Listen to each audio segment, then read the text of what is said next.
Alors, bonsoir tout le monde et bienvenue à une autre présentation de Groupe et compagnie. Nous avons notre invité spécial ce soir, M. Guy Saint-Cyr, mais avant de vous le présenter, laissez-moi tout d'abord vous parler, vous nommer les 5 destinations dont nous allons discuter ce soir avec notre accompagnateur vedette. Alors, nous allons parler de la Riviera Adriatique et séjour à Dubrovnik du 2 au 16 juin, du fameux Paris Outrement, qui est une destination, en fait, je dirais la destination chouchou de Guy, hein. Il va vous en parler avec beaucoup de passion, on en est certain. Bruxelles autrement, durant le tapis de fleurs du 13 au 21 ou 2024. Les grandes cités d'Europe centrale du 2 au 18 octobre. Et le dernier qui est le circuit et une croisière en Alaska de Vancouver à Anchorage à bord du Celebrity Summit du 4 au 15 juillet. Donc, sans plus tarder, je suis certaine que vous avez hâte d'entendre parler de notre accompagnateur vedette. Sans plus tarder, je vous présente M. Guy Saint-Cyr. Guy est un conseiller en voyage depuis 1985.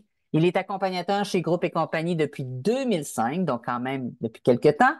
Et il a plus de 65 départs, circuits, séjours et croisières à son actif. Alors, Guy, toujours un bonheur de te retrouver. Laisse-nous, fais-nous rêver comme tu le fais à chaque fois.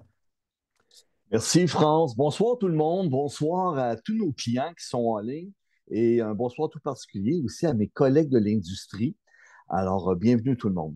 Alors, on commence par ce premier voyage qui est du côté de séjour à Dubrovnik avec une croisière, pas une croisière, pardon, mais un circuit sur la rivière Adriatique. Alors, c'est un voyage qui a lieu du 2 au 16 juin, comme le disait un peu plus tôt, France, qui est une des belles périodes de l'année pour découvrir cette région.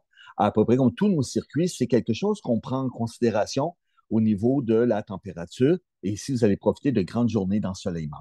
C'est un forfait qui est très complet, qu'on a fait pendant plusieurs années. J'ai eu le plaisir de l'accompagner. On l'a peaufiné, on l'a retravaillé. Alors, c'est vraiment un circuit là, qui est, tant qu'à moi, très, très complet. Et que ce soit des visites de vignobles, que ce soit les sites reconnus par l'UNESCO, patrimoine mondial, plusieurs nuitées au même endroit. Donc, un petit côté relax. Et on termine avec la perle de l'Adriatique qui sera Dubrovnik. Donc, on commence avec la capitale Zagreb. On n'entend pas souvent parler de cette ville-là parce que c'est une ville tranquille, sécuritaire. On arrive à Zagreb, nous dormons à Zagreb, on visite la ville qui a beaucoup de charme et le lendemain, nous allons continuer notre route pour s'en aller vers la prochaine, Opatia. Donc, on quitte la Croatie pour faire une petite excursion, une petite escapade du côté de la Slovénie. Alors, Opatia, c'est une ville balnéaire. Et ce qui est intéressant dans ce voyage, c'est que l'ex-Yougoslavie, on va retrouver l'architecture, des influences à cause de sa situation géographique. Donc, chaque peuple ou chaque nation qui a traversé le pays a laissé son charme, son architecture, son histoire et même sa cuisine. Alors, donc, on sera du côté d'Opatia, on a vraiment l'impression si on se retrouvait sur la Côte d'Azur ou la Riviera italienne. À Opatia, on va rayonner autour pour visiter la région. On quitte Opatia pour s'en aller dans le parc national de Plitvice, reconnu aussi au patrimoine mondial de l'UNESCO. C'est un ensemble de 14 lacs qui se versent un dans l'autre. Donc, on aura une balade qu'on va faire. Nous dormons dans le parc et le matin, on ira se promener pour découvrir ce joyau de la nature. De Plitvice, on continue ensuite vers la ville de Split. Je vous parlais d'influence. Ben, la ville de Split, c'est une ville qui date de l'époque de Dioclétien, donc l'empereur Dioclétien. Et la ville, elle est construite dans l'ancien palais. On s'est servi d'un des temples, par exemple le temple des Vestales, pour faire l'office de tourisme.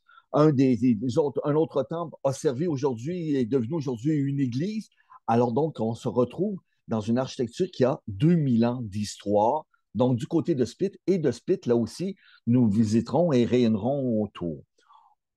On quitte la Croatie, on s'en va faire une escapade du côté du Monténégro et on s'en va pas Monténégro, par exemple, du côté de la Bosnie-Herzégovine, excusez-moi, Bosnie-Herzégovine, et on va visiter la capitale, Sarajevo, qui est une ville coup de cœur, qui est enclavée entre les montagnes. C'est une ville qui est jeune, qui est dynamique. On se souvient du conflit des Balkans dans les années, début des années 90. Alors donc, on aura la chance de séjourner, de vivre.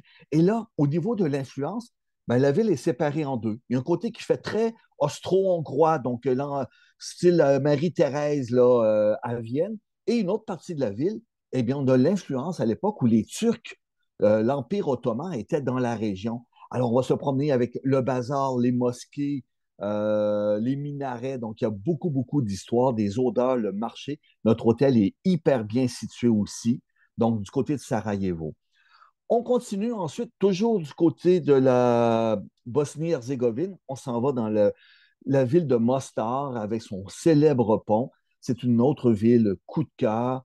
Et là, on a vraiment l'impression de se retrouver du côté de l'Empire ottoman avec son architecture, sa cuisine, sa gastronomie. Malheureusement, on va voir aussi des cicatrices, des bombardements. Le pont qu'on voit en image ici, ça a été reconstruit et Dieu merci, il était sauvé par l'UNESCO. Alors, on est chanceux de pouvoir le voir. Et nous dormons à Mostar. Donc, vous aurez le temps de vous promener dans la ville, dans ces ruelles. Très intéressant. On revient du côté de la Croatie dans ce circuit vers Dubrovnik et on va arrêter dans la petite ville de Kurkula. Regardez ce charme, cette ambiance de ces villes en bord d'Adriatique, animées, colorées, cuisine, terrasse, café, les vins, on produit des vins. D'ailleurs, on aura une dégustation chez un producteur de vins dans la région. Et de Korkula, on s'en va, j'attends la diapo, Dubrovnik, que j'ai appelé la perle de l'Adriatique. Et là, on va y passer encore une fois plusieurs nuits, comme les autres villes, où on est quelques nuits à chaque fois. On n'est pas toujours dans ses bagages. Lorsqu'on va arriver à Dubrovnik, on s'installe et de Dubrovnik va devenir notre pied à terre pour rayonner dans les alentours. On aura bien sûr un tour de la ville de Dubrovnik, du temps libre, et ça, vous en avez à peu près dans toutes les villes qu'on va visiter, du temps pour vous. Quand le temps libre arrive, et ça, peu importe le voyage qu'on vous embarquez avec moi, je vais toujours vous proposer une activité, une visite, une balade, une excursion. Alors, donc, il y aura toujours quelque chose. Et si vous voulez aller de votre côté, faire vos choses, c'est votre voyage, vous avez droit. Une des excursions qu'on va faire à partir de Dubrovnik, qui est incluse dans notre voyage, on s'en va du côté là du Monténégro, France, si tu veux avancer, et on s'en va dans la ville de Kotar, au Monténégro, les montagnes noires. Alors là, on a une partie qui se fait en bateau, une partie qui se fait en autocar, sur un mini traversier, et on va visiter la magnifique ville cintrée, la ville fortifiée de Kotar.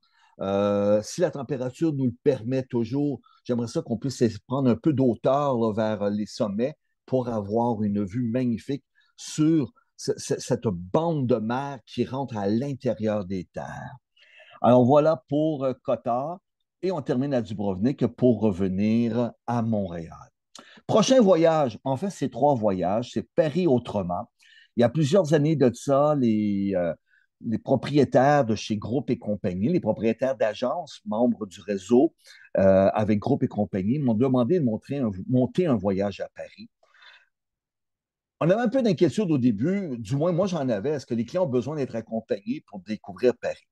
J'ai vécu en France au début des années 80 et je vous invite, c'est mon pari que je me donne, de me suivre pour voir un Paris autrement. Trois départs, deux en mai et un à l'automne, en septembre. Celui du 2 mai, il est pratiquement complet. C'est des groupes de 24 passagers. On est déjà, je crois, à 20 passagers.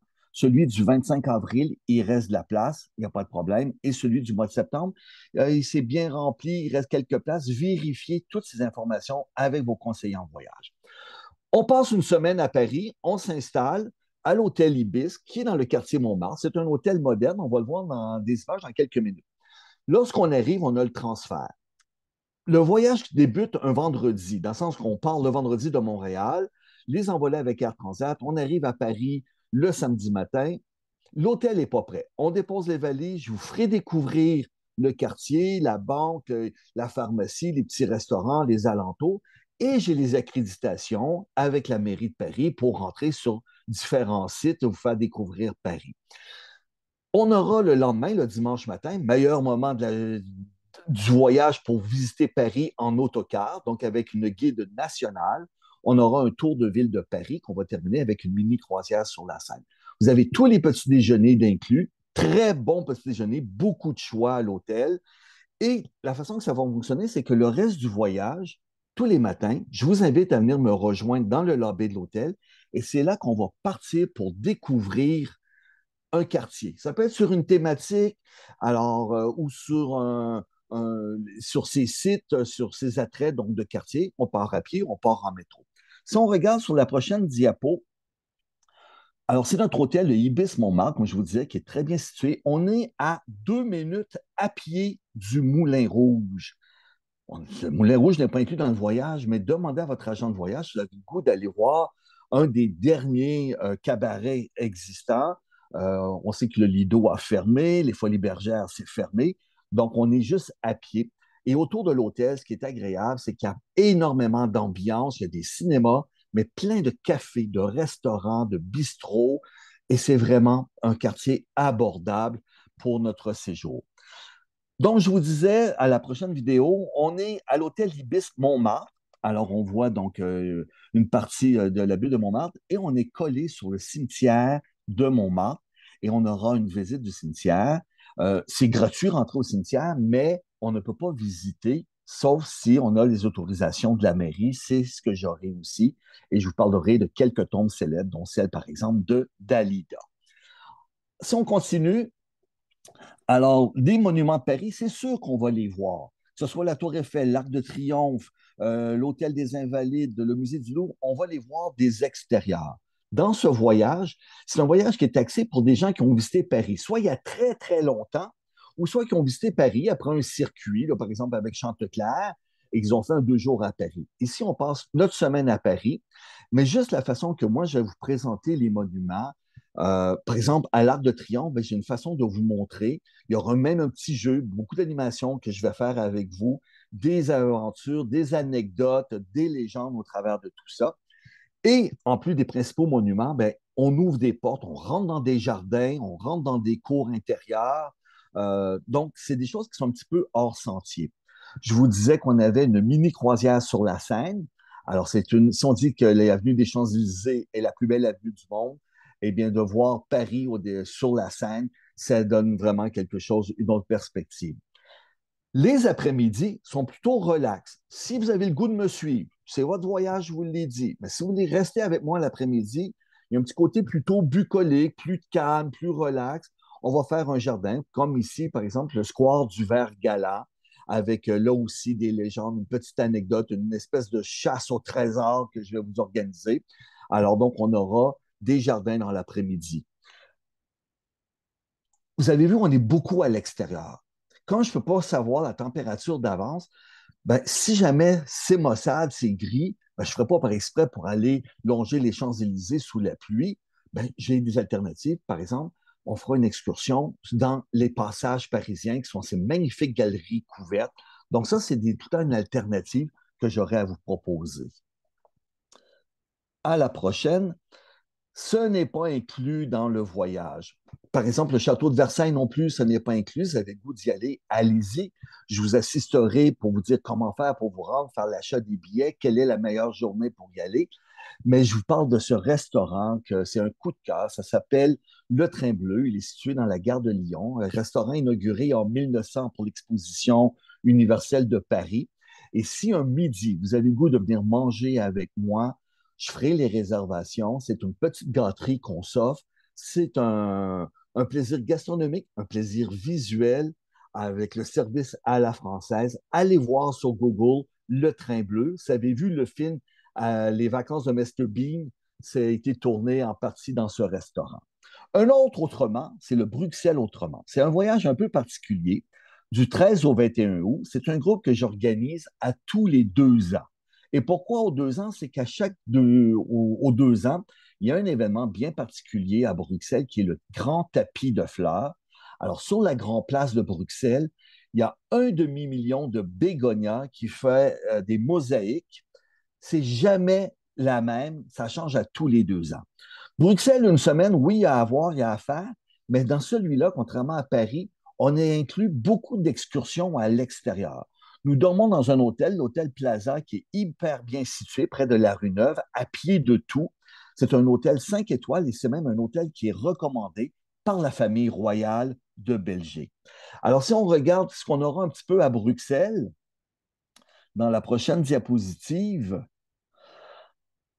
évidemment, on aura un tour de ville. On va voir les principaux monuments. L'Atomium, vestige de l'exposition universelle de 1958. Le symbole de Paris, pas de Paris, mais de Bruxelles, le Mannequin Pis. Si Paris a sa tour Eiffel et Londres son Big Ben, eh bien, Bruxelles, c'est ce petit bonhomme. La Grand Place ici, avec ses maisons d'architecture du Nord, néerlandaise, si on veut, avec ses pinacles. Mais Bruxelles, c'est aussi la capitale du chocolat. Et on aura un tour de ville de Bruxelles axé sur le chocolat, qu'on termine avec une fabrique de chocolat. C'est vous qui allez monter, qui allez créer vos petites pièces de chocolat, que ce soit vos mendiants, vos aiguillettes, ainsi de suite. Donc, on aura un tour de ville sur le chocolat. On aura aussi des tours qui seront à l'extérieur de Bruxelles, dont la ville de Bruges, qui vient aussi avec une petite mini-croisière dans les barques sur les canaux de Bruges. Donc, on aura un tour incroyable. On l'appelle la Venise du Nord et avec raison. Autre tour qu'on aura en plus de Bruges, Bruges, on y est pour toute une journée au complet. Donc, vous avez du temps. Il y aura la ville de Gand et Waterloo, une autre journée. Alors, autre ville qui a beaucoup, beaucoup de charme, cette ville de Gand, avec ses grandes places, ses monuments. Et lorsqu'on aura terminé notre visite à Gand, nous irons à Waterloo,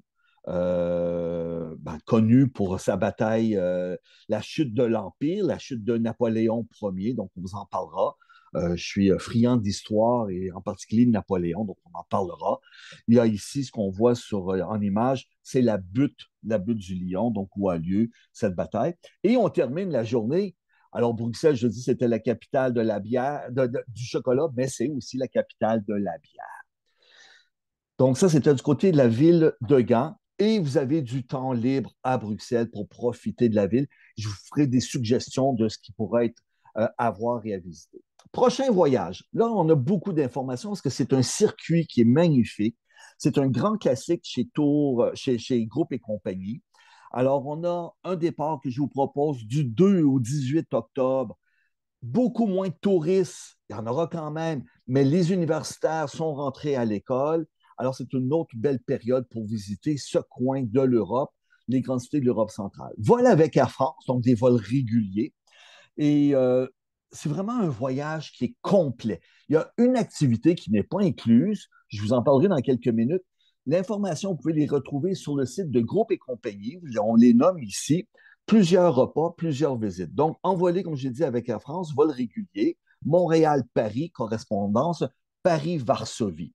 On arrive à Varsovie, une ville qui a énormément souffert de la Seconde Guerre mondiale. À la fin de la Seconde Guerre mondiale, la ville a été en fait rasée à 90 ou presque, et c'est une ville qui s'est reconstruite. On voit d'ailleurs des vestiges de l'époque du communisme avec le palais de la culture là, de style stalinien qu'on voit sur la droite sur la photo. De Varsovie, son centre-ville, ici d'ailleurs justement le palais de la culture, et dans cette bâtisse-là, vous retrouvez cinéma, théâtre, salle de concert, salle de spectacle, gymnase, piscine, donc c'est quelque chose assez particulier, c'est très carré, c'est très socialiste. Hein. La, tout ça s'était rasé, c'était reconstruit. Ça, c'est le centre-ville.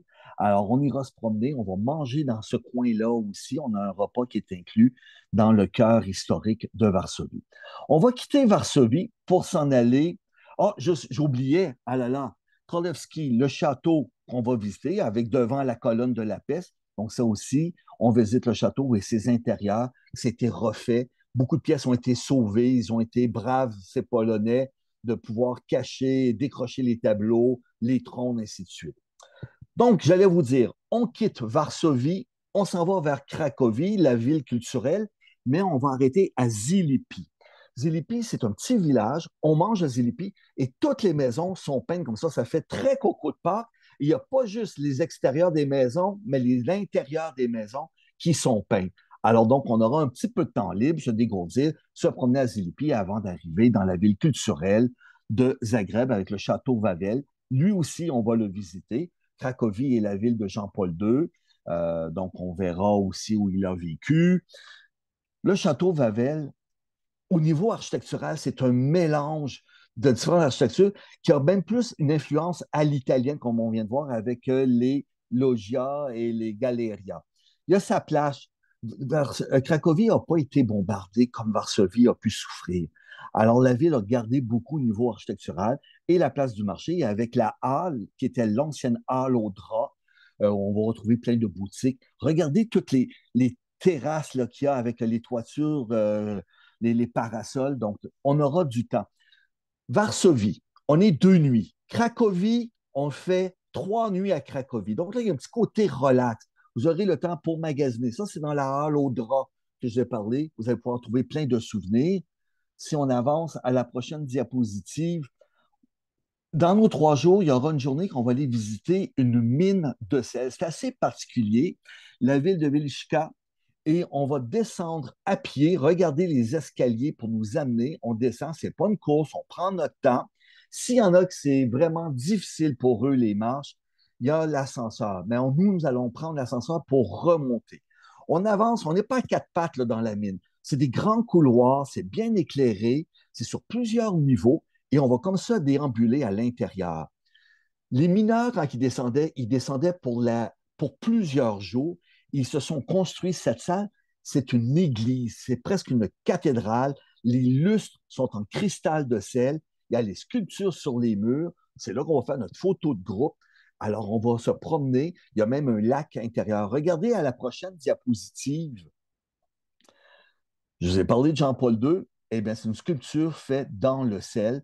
Donc, c'est le genre d'œuvres d'art qu'on va pouvoir voir. Regardez la prochaine aussi, qui est une reproduction de la scène de Da Vinci. Donc, tout ça, c'est gravé à même les parois sur les blocs de sel. C'est vraiment impressionnant. Le lendemain, on aura une visite des usines de Oskar Schindler. Vous avez peut-être vu le film La liste Schindler. Regardez-le avant de partir. Nous allons visiter son usine, ses ateliers. On voit ici son bureau. Et Schindler, bon, ben, en embauchant des gens de la communauté juive, ben, ces gens ont pu être épargnés. Sinon, ils se retrouvaient, comme on va voir dans la prochaine photo, vers les camps d'extermination, les camps de la mort de Auschwitz. Auschwitz, c'est plusieurs camps. On va en visiter 2. Auschwitz 1, donc, qui est connu, qui est célèbre pour son portail, et Auschwitz 2, Auschwitz-Birkenau, image connue aussi. On fait cette visite avec un guide des camps. C'est assez émouvant. On va pouvoir avoir du temps. C'est les seules photos que j'ai mises sur Auschwitz. De là, on va partir vers Budapest. Donc, on quitte la Pologne, on rentre en Hongrie et on va visiter la magnifique ville de Budapest qui est divisée en deux par le Danube.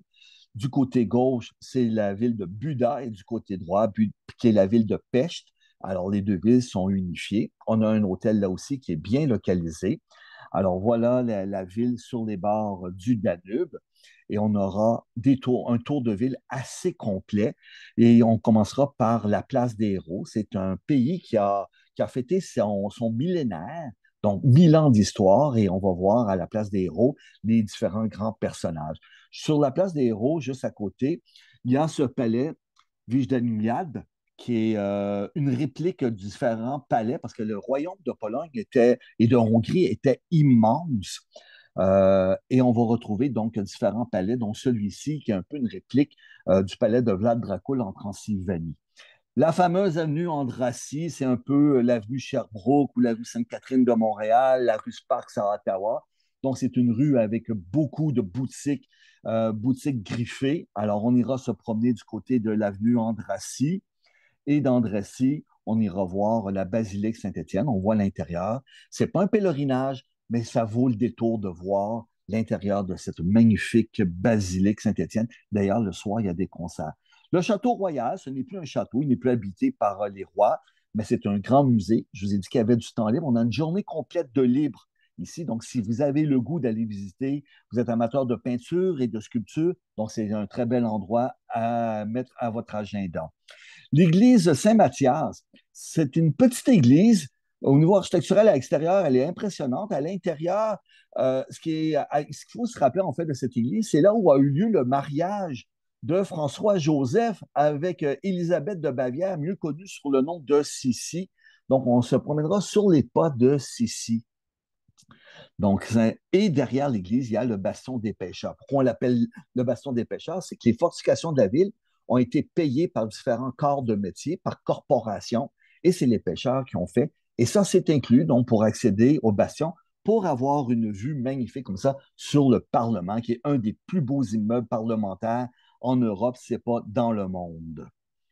Dans les temps libres, oh, j'oubliais, le soir, nous aurons une mini croisière sur le Danube. Alors, et on va voir ces monuments illuminés. Encore une fois, le Parlement, le pont Erzébet, le pont de Chêne. Et durant le temps libre, à la prochaine diapo, je vais vous proposer des activités. Alors, une des activités, c'est d'aller, si on peut voir la photo, c'est d'aller. Alors, Budapest, c'est une ville c'est une station thermale avec ses sources d'eau chaude. Et il y a la station que j'aime beaucoup de Chimini, donc on ira. Vous amenez vos maillots de bain. Il y a plusieurs bassins extérieurs et intérieurs, et chacun a des vertus là, de santé, donc on ira passer une journée là. Sinon, de votre côté, vous allez vous promener. Il y a le marché couvert qui est magnifique. Allez prendre une pâtisserie chez Gerbeau, au Café Gerbeau, qui est un salon de thé. Alors, j'irai avec vous. Moi, c'est un petit plaisir manger un Apfelstrudel, un gâteau sachère ou une glace. On peut même prendre un sandwich, un salé. Toujours du côté de Budapest, on quitte Budapest, pardon, et là, on s'en va vers Vienne. On va passer par différentes villes-étapes et la ville de Saint-André. Alors, Saint-André, c'est une ville d'artistes, de peintres. Et là, on va avoir du temps libre. Vous pourrez faire des boutiques. D'ailleurs, il y a une très belle boutique de Noël. Autre ville-étape qu'on va avoir ensuite, sur la route, on va voir le palais, le premier parlement était dans la région où était le roi d'Hongrie. Donc, on va passer, on va le voir avec ses fortifications. Si on avance encore un petit peu et on va voir la magnifique basilique de Saint-Adalbert et on a la visite de la basilique. Elle est grandiose, l'espace qu'il y a à l'intérieur, son architecture, ses monuments et tout ce qui est son ensemble statuaire, c'est vraiment à voir. Et on va arriver à Vienne, la capitale autrichienne. À Vienne, on va se promener sur le Ring, c'est ce grand boulevard. On va voir tous ces monuments, le Stadtopéra, le Musée des Beaux-Arts, le Parlement, d'influence néo-classique, donc on se croirait plus dans un temple grec ou romain. L'hôtel de ville, d'ailleurs, qui a été influencé par l'hôtel de ville de Bruxelles. À la prochaine, et dans le centre-ville, la cathédrale Saint-Étienne, qui date du 14e siècle, cathédrale qui a énormément souffert de bombardements à la Seconde Guerre mondiale. Donc ça, c'est inclus. Et un des joyaux dans notre tour de Vienne, ça sera le palais de Schönbrunn. C'est un peu le Versailles des Autrichiens. On va parler beaucoup de Marie-Thérèse, qui était la mère de Marie-Antoinette. Alors, on visite les intérieurs. Il y a les jardins. Vous aurez du temps libre. Si les bons marcheurs, si vous voulez aller jusqu'à la Gloriette, qui est cette colonnade au sommet de ce monticule, et à l'intérieur, ben, vous allez déambuler, on va se promener au travers là, du phasme avec les dorures. France, si tu veux avancer à la prochaine, alors vous allez avoir ici donc ces plafonds peints, ces dorures que je vous parlais, ces arabesques. Donc ça, c'est le palais de Schönbrunn. De Schönbrunn, là, on va avoir le soir un souper, une soirée du côté de Grinzing plutôt, qui sont des guinguettes. Et là, vous allez voir, c'est assez particulier, un repas très traditionnel, et vous allez boire le vin, mais dans des pichets de bière. Très animé, beaucoup d'ambiance, c'est très festif, c'est joyeux, on chante, on ne connaît pas les chansons, mais croyez-moi, on s'amuse. À Vienne, dans le temps libre, parce que là aussi, vous aurez du temps libre, ben, si vous voulez aller du côté de Hundertwasser, donc voir cette architecture assez particulière de cet architecte décorateur, Il y a le musée de Sissi qui est à la Habsbourg, donc le palais qui est au centre-ville. On y va en métro. Ça, c'est à voir. Vous y verrez ses robes, dont la robe qu'elle portait quand elle a été assassinée, poignardée par un anarchiste italien. Bien sûr, vous pouvez aller à l'hôtel Sacher, encore une fois. J'aime bien la pâtisserie. Si vous voulez vous prendre un gâteau Sacher, soit à l'hôtel Sacher ou au Café Mozart. Il y a un soir. Ça, c'est pas inclus. C'est pour ça qu'on a mis le signe de dollar. Il y a un concert pour ceux qui s'intéressent. C'est pas tout le monde, puis vous avez le droit de pas tout aimer, mais on a l'orchestre royal et un soir, pour ceux qui le désirent, pour finir la journée, on pourra assister au concert. De Vienne, on part pour la République tchèque, on s'en va à Prague, et on va passer par la jolie ville de Telk. Regardez à la prochaine diapositive son centre-ville avec son arcade, ses maisons à pinac. On mange là, c'est un bel arrêt, c'est agréable. Il y a des petites boutiques d'artisans que vous allez trouver, que ce soit autant des dentelles, de la porcelaine, de la broderie fine, donc du côté de Telk, et on va arriver à Prague, qui est une ville coup de cœur. À l'exception de Varsovie, au début, on a fait 2 nuits. Là, on a toujours fait des 3 nuits. 3 nuits Budapest, 3 nuits à Cracovie, 3 nuits à Vienne. Mais pour Prague, c'est pas 2 nuits, pas 3 nuits, mais 4 nuits. On a écouté vos commentaires, on a rajouté cette nuit additionnelle du côté de Prague et on aura un tour très complet de Prague avec ses différents quartiers. Et le symbole de Prague, ben, c'est ce fameux pont, ce pont Charles, encore une fois, avec son ensemble de statuaires. Nous le traverserons à plusieurs reprises et il faut le voir de jour, de soir. Le côté de la place Venceslas, c'est un peu l'avenue des Champs-Élysées de Prague avec ses grands magasins, ses belles boutiques. Alors, on ira se promener de ce côté-là, dans la ville neuve. Il y a la maison municipale, encore un endroit, venez avec moi, prendre une pâtisserie, prendre une bouchée. Et il y a un pianiste qui est là dans la grande salle qu'on voit là où il y a les grandes fenêtres en bas. C'est la maison municipale, on retrouve une salle de concert. Il y a en avant, on voit une fresque là, de Mouchard. Donc, on va parler beaucoup de Mouchard, ce peintre qui a fait des affiches en particulier pour Sarah Bernard. Toujours à Prague, à côté, il y a la tour Poudrière, complètement un autre style, hein, quand on voit plutôt le style gothique, germain, pardon. Et il y aura la vieille ville avec son ambiance, son animation, ses cafés, là aussi, ses terrasses. Ça bouge, c'est une ville qui est vivante. Dans son architecture, on a ce qu'on appelle les graffitis. Donc, c'est un plâtre qui est gratté et ça montre la richesse des bourgeois qui avaient ces maisons dans le centre-ville. Symbole de Prague, autre symbole, ben, c'est sa fameuse horloge astronomique où les petites portes du haut s'ouvrent et on voit défiler les apôtres. Et l'horloge nous donne les secondes, les minutes, les heures, les jours, les semaines, les mois, les années, le cycle lunaire. Vous pouvez monter au sommet si vous avez le goût de voir la place. Regardez cette place juste dans la prochaine diapo. Alors, c'est la vue que vous avez à partir du haut de l'horloge sur l'église de Sainte-Notre-Dame-du-Thym. Très belle ville en Prague. Dans un des nombreux quartiers, on en a vu quelques-uns, il y a le quartier juif. Alors, on aura une balade où on va voir comme ça les synagogues, le cimetière juif par l'extérieur.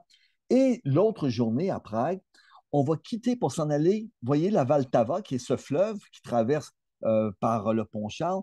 Vous avez vu là, dans l'anneau qu'on a mis, donc c'est le quartier du château.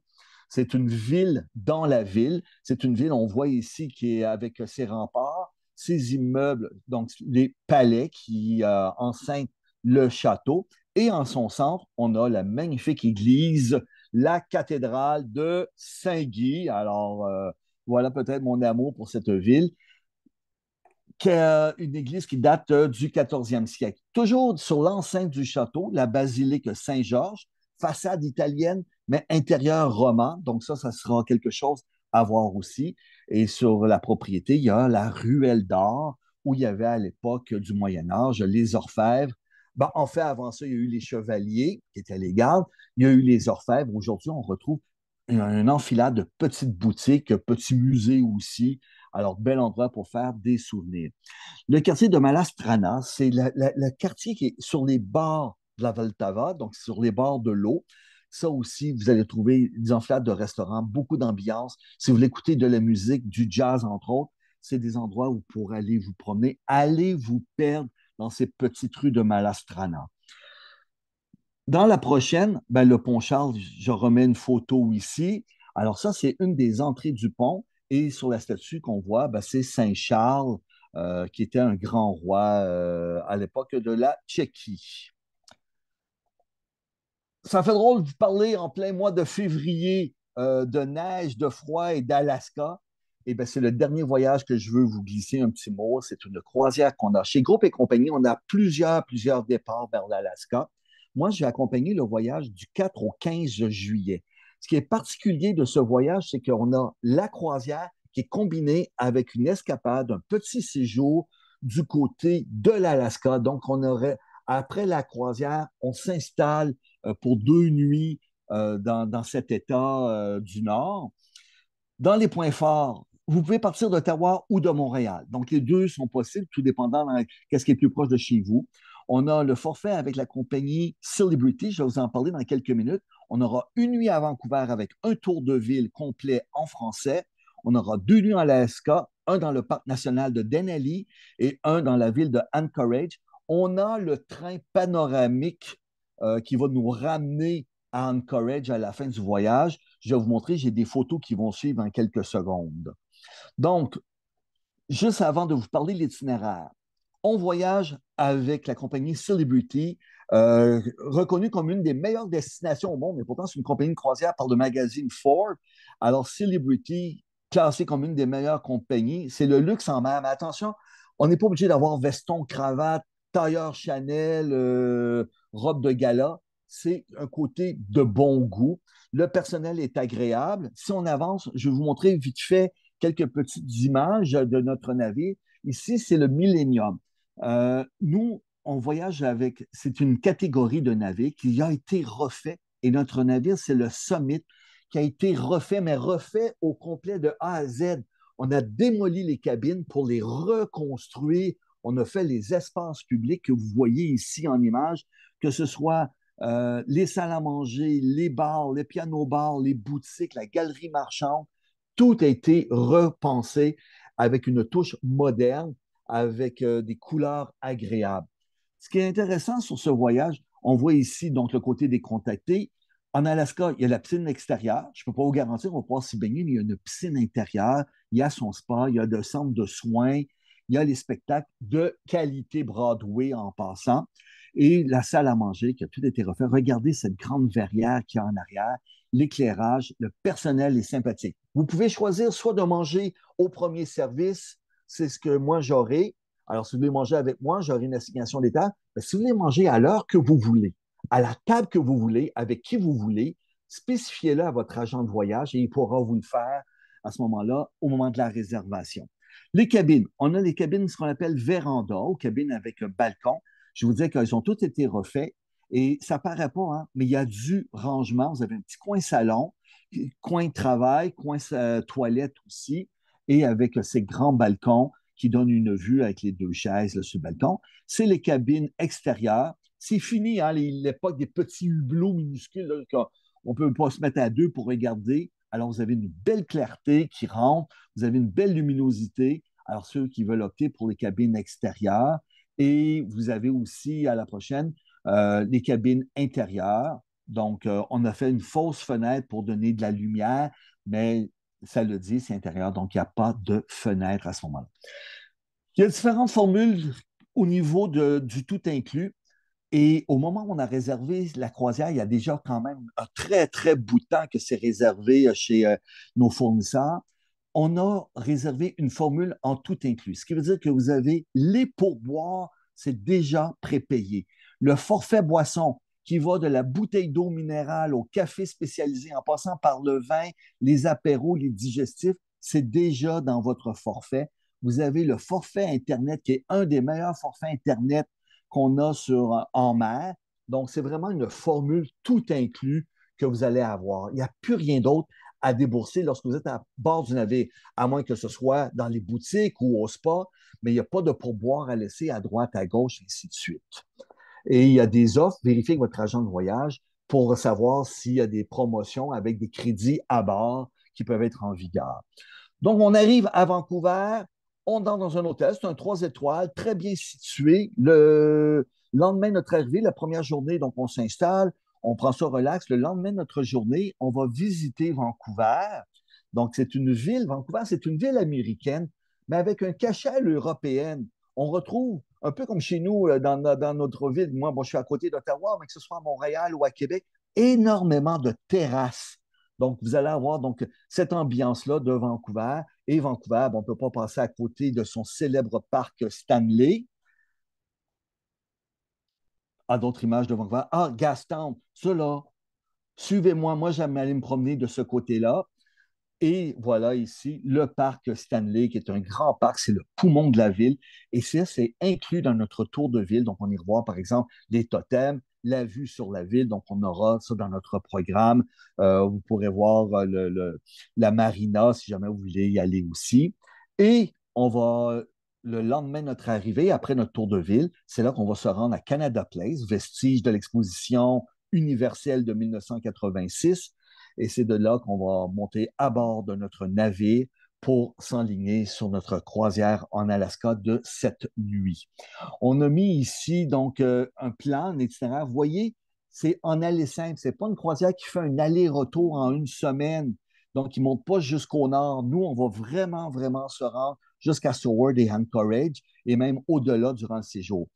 Première journée en mer, on va faire ce qu'on appelle le passage intérieur. Donc, on a mis un plan ici. On navigue entre les côtes. Si on regarde à la prochaine diapositive, on a l'image ici. Et ce qui est rassurant, c'est que ça nous donne une sécurité au niveau des gens qui sont pas habitués, qui ont des inquiétudes d'avoir le mal de mer, le mal des transports. C'est très rare que ça arrive. J'ai oublié de vous dire, vous avez vu les dates, c'est en juillet et on profite la meilleure période de l'année pour visiter l'Alaska. Vous allez vivre le soleil de minuit. Il fait clair très, très tôt le matin à très, très tard le soir et le soleil va descendre tranquillement, tranquillement, puis pouf, il remonte tout de suite. Donc, c'est une expérience en soi. Première ville de l'Alaska, la porte d'entrée de l'Alaska, Ketchikan.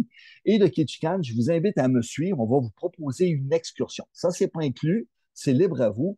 Et une des excursions qui est célèbre, ben, c'est le spectacle des bûcherons, qui est une compétition assez joyeuse, assez amicale. Donc, pour le spectacle des bûcherons. Et après ça, bon, nous irons sur Creek Street pour aller se promener sur ces maisons sur pilotis. Prochaine étape, Sitka. C'est l'ancienne capitale de l'Alaska. C'est une ville d'origine russe, comme l'Alaska l'était, et elle a quand même gardé un certain cachet. On le voit ici, par exemple, sur l'espèce de dôme de l'église. À Sitka, on va vous proposer des excursions. Par exemple, si vous voulez aller voir les baleines, alors ça, c'est libre à vous. Votre agent de voyage va pouvoir vous en parler. Prochaine étape après Sitka, on s'en va du côté de Juneau. Là, une excursion, il n'y en a pas pour tout le monde. Il faut la réserver d'avance si jamais vous avez le goût de le faire. C'est d'aller sur le glacier en hélicoptère ou sinon, on le fait par le parc national. Dans la photo du milieu, c'est moi là, en Bermuda. Alors, vous voyez la température, c'est un bon indice au niveau du climat. Et en arrière, il y a les chutes et le glacier qu'on voit sur la photo de droite.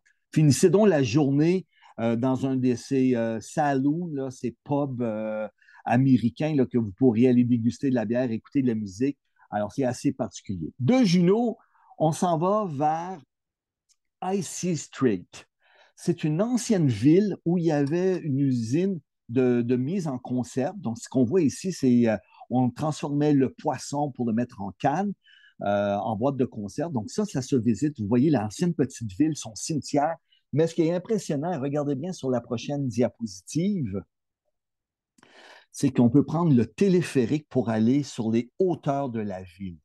Et vous pouvez redescendre en téléphérique ou faire comme j'ai fait, et vous me voyez avec mon beau sourire, redescendre sur le zipline, qui est un des plus longs ziplines au monde, ou du moins en Amérique. Alors, quelque chose pour les cœurs solides, venez découvrir du côté de Sitka. À droite, je vous ai mis une photo en bas de l'intérieur de l'usine.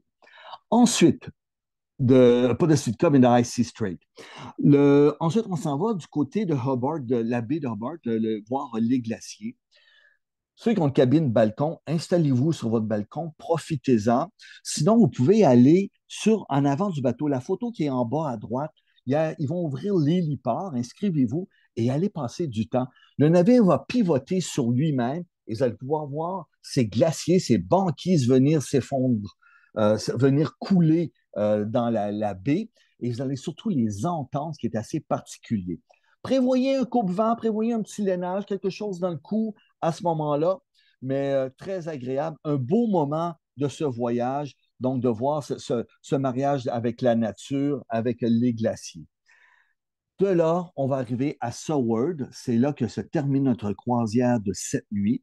De Seward, on aura un petit tour et nous allons partir en autocar pour nous rendre vers le parc national de Denali, où on va séjourner dans un lodge qui est dans le parc national. Alors, c'est très rustique, ça fait penser un peu au château Montebello qu'on a ici en Outaouais.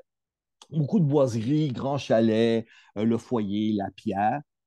Vous pouvez manger, on arrêtera en chemin pour ceux, s'il y en a qui veulent se faire un pique-nique, s'acheter des choses. Sinon, il y a un restaurant avec formule buffet. Et voici le fameux mont Denali. On n'ira pas sur les sommets du mont Denali, mais on va se promener dans le parc national. Au centre, je suis en photo avec une jeune fille, une Inou de la place, qui nous parle de la vie des Autochtones, donc des Inuits. À droite, on voit notre ranger qui vient nous donner les consignes de sécurité à bord du parc. On va visiter la cabane d'un chercheur d'or ici et bien sûr, on se fera une photo de groupe. Quand on va quitter le parc national de Denali, on s'en va vers la ville de Takitna. Alors, petite ville qui a avec ses maisons de bois, et c'est à Takitna, vous aurez du temps libre, vous pourrez vous promener un peu, et on va prendre le train si on voit à la prochaine photo. Alors, c'est le train. Et nous, on a les voitures avec les ponts superposés. Donc, voiture panoramique à l'étage. Et en bas, c'est le restaurant. Donc, la photo, vous voyez en bas à gauche, ça, ce n'est pas inclus. Le train, il est inclus, le trajet, il est inclus, la voiture panoramique, c'est inclus dans le voyage. Mais si vous voulez prendre le repas à bord du train, il y a un supplément à ce moment-là. Mais croyez-moi, c'est un régal. Autant qu'on aura bien mangé à bord du navire, vous allez bien manger à bord du train. Et croyez-moi, question de nourriture, j'aime ça. Avec le train, on va arriver à Anchorage, que c'est cette grande ville avec. C'est incroyable de voir ces gratte-ciels. Et donc, on arrivera à Anchorage. Et de Anchorage, c'est là qu'on va reprendre notre vol pour venir vers Vancouver. Et on fait notre correspondance de Vancouver vers soit Montréal ou Ottawa. Donc, une nuit à Anchorage. Et sur ça, j'avais beaucoup de choses à vous dire. J'espère que je vous ai donné le goût d'embarquer sur un de mes voyages. Consultez mes collègues, vos conseillers, vos conseillères. Ils sont là. Et s'il y a quelque chose qui ne sont pas en mesure de pouvoir vous donner l'information, ils peuvent toujours me rejoindre. Je leur réponds, pas nécessairement dans les minutes qui suivent parce que je voyage pas mal, mais ça va me faire un grand, grand plaisir. Merci, merci tout le monde. Et c'est un rendez-vous. Ben, mon Dieu, mon Guy, c'est comme à chaque fois, tu nous fais rêver, tu nous donnes le goût, cinq départs pour 2024 et tu en as aussi déjà en préparation pour 2025. Mais d'ici là, je pense que ce qui est plus dur, Guy, présentement, c'est certainement de faire un choix.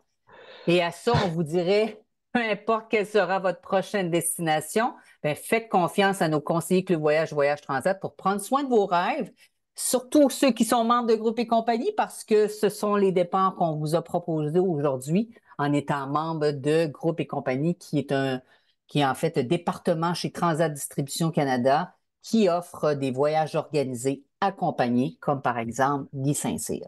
Toujours un bonheur, Guy, de t'entendre. Tu es un grand encyclopédie et je suis convaincue que beaucoup d'entre vous, en fait, pour ceux qui étaient sur l'appel, ayez déjà fait un choix. Alors, à plus tard tout le monde et consultez votre agence Le Voyage, Voyage Transat, membre groupe et compagnie pour plus amples informations. Merci beaucoup, Guy. Merci tout Merci le tout le monde. monde. Merci France. Au revoir. Merci à toi.